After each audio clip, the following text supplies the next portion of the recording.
Je conduis pour Uber. Ce n'est en aucun cas un métier glamour, mais il me permet de payer mes factures et de garder le toit de mon petit studio au-dessus de ma tête. J'aime vraiment la liberté que cela me permet. Bien que je ne sois pas, techniquement, mon propre patron, je peux choisir mes heures et les courses que je veux faire. Je suppose que certains d'entre vous connaissent des gens qui conduisent pour Uber et qui font ça comme une activité secondaire ou un moyen de gagner un revenu supplémentaire décent. Cependant, j'ai eu la chance d'en faire mon travail à temps plein, et car je vis et je travaille à New York. Vous rencontrez des personnes intéressantes pendant votre travail, même si ce n'est que pour une courte période, avant de ne plus jamais les revoir. Ce qui m'amène à samedi dernier. Je venais juste de pointer, et je conduisais dans la ville, quand vers 19h30, mon téléphone a sonné, m'alertant qu'une prise en charge devait être faite. J'ai examiné les détails de la course, et j'ai vu que le client était à proximité. Il ne me faudrait pas longtemps avant d'arriver, peut-être 5 minutes environ, ce qui m'inquiète toujours, car je déteste faire attendre les gens. Ils ne sont pas très patients pour certains. J'ai alors pris la direction de la position du client. J'ai tourné dans une rue, où je l'ai vu debout devant un immeuble plutôt haut de gamme. C'était un homme plutôt grand et beau, avec de courts cheveux noirs, et vêtu d'un joli costume bleu. Je me suis arrêté devant lui et j'ai baissé ma vitre. Je lui ai demandé si c'était bien lui qui avait commandé un Uber. Il avait l'air un peu confus. Il m'a dit que oui, c'est bien lui, et m'a demandé si j'étais bien Jeff.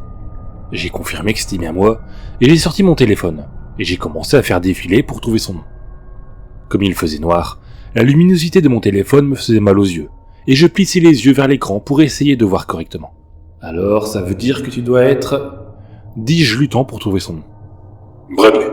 Interrompit l'homme, semblant un peu irrité par toute la situation. Bradley Carson. J'ai défilé un peu plus longtemps. Ah oui, vous y êtes, d'accord. Montez dedans, dis-je en posant mon téléphone et en lui faisant signe de monter sur la banquette arrière de ma Toyota Corolla 2006. Je dois te donner du crédit, mec. Tu es arrivé ici beaucoup plus vite que je ne le pensais. Merci. C'est quelque chose que j'essaie de faire afin d'améliorer le service. Mais normalement, vous n'envoyez pas un SMS quand vous arrivez chez quelqu'un. Normalement, oui. Mais vu que je pouvais te voir debout, dehors, comme si tu attendais un taxi, je me suis dit que j'allais juste venir et demander. Acceptant mon explication, il s'assit à l'arrière et nous partîmes. Peu de temps après qu'il soit monté dans la voiture, j'ai commencé à essayer de bavarder, ce qui n'était certes pas mon fort. Alors, quelle est l'occasion ? J'ai demandé. Je vais voir ma fiancée et ses parents pour un dîner en ville. Répondit-il en sortant son téléphone. Ah, ça a l'air adorable, félicitations pour les fiançailles, dis-je sincèrement. Merci. A-t-il dit désintéressé, tout en s'amusant sur son téléphone. Et depuis combien de temps vous êtes ensemble ? 6 ans et demi. Répondit-il, sans lever les yeux de son téléphone. Ah, bravo. C'est le dîner d'anniversaire de quelqu'un ce soir ? J'ai demandé. Non, rien de tout ça. Ses parents viennent juste de visiter le Minnesota, et nous allons dans l'un de leurs steakhouse préférés de la ville. Il ne faisait toujours aucun effort pour lever les yeux de son téléphone. Ça te dérange si je mets du ska ? J'ai demandé.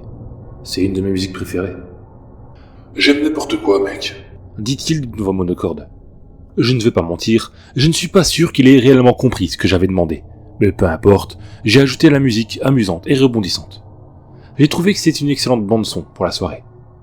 J'ai roulé pendant encore une dizaine de minutes, jetant de temps en temps un coup d'œil dans le rétroviseur pour voir que mon passager était toujours profondément fasciné par ce qu'il y avait sur son téléphone.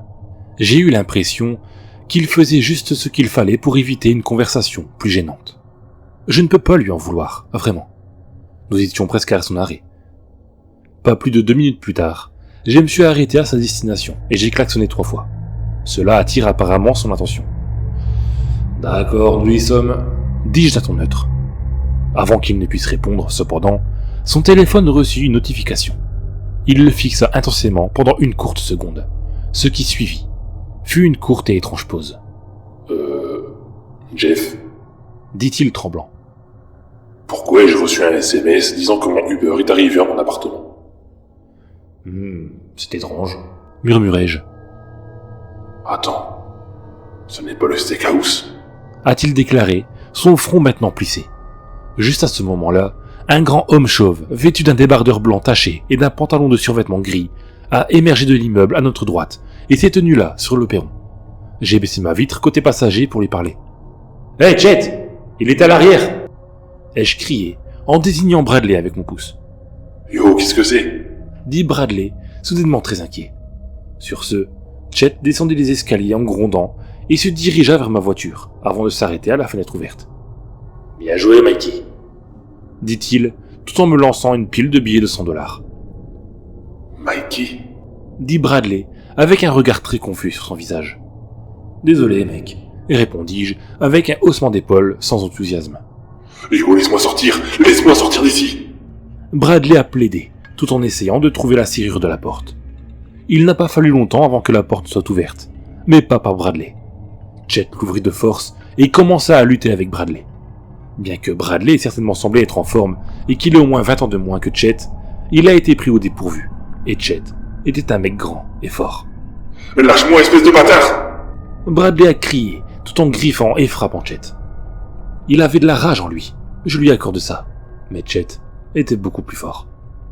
Peu de temps après le début de leur lutte, Chet a sorti un chiffon imbibé de produits chimiques nocifs de sa poche arrière et l'a appliqué sur le nez et la bouche de Bradley. Et quelques secondes plus tard, il était éteint comme une lumière. « Merci encore, gamin », a déclaré Chet avec un hochement de tête, avant de traîner le corps inerte de Bradley hors de la voiture, dans les escaliers et son appartement. Je me suis assis à l'extérieur de l'appartement de Chet pendant environ 15 minutes, comptant l'argent qu'il m'avait donné. Je m'étais gagné $10 000 pour ce travail. Vous voyez, Chet et ses amis sont un groupe de cannibales, et ils m'emploient pour leur apporter leur repas. Et oui, je travaille en fait pour Uber, mais pas au sens traditionnel. Je ne prends pas les gens pour les conduire à leur destination.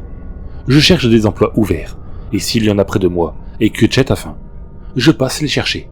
Mais au lieu de les emmener dans un bar, ou un restaurant, ou quoi que ce soit d'autre, je les emmène à Chet, qui, comme vous pouvez le voir, paye généreusement.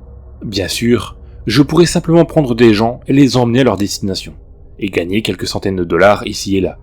Mais travailler pour Chet paye beaucoup mieux. C'est génial, vraiment. Les gens me voient arriver avec l'autocollant Uber sur ma voiture, heureux que leur trajet soit arrivé plus tôt que prévu, et n'hésitent pas à entrer.